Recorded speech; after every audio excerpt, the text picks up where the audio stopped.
Google Maps is actually a great source for local business lead generation. Let me show you how to do it. Open Google Maps with this Chrome extension web scraper called Thunderbit on one side, then click One-Click Extract.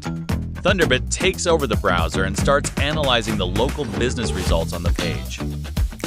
It scrolls through the listings and starts detecting the layout of each business profile.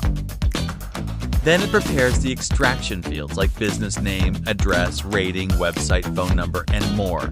You can adjust if needed.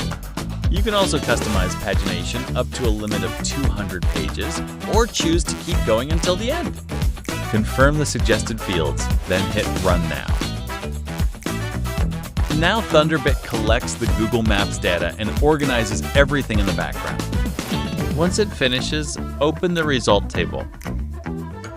The spreadsheet now loads with the extracted local business data.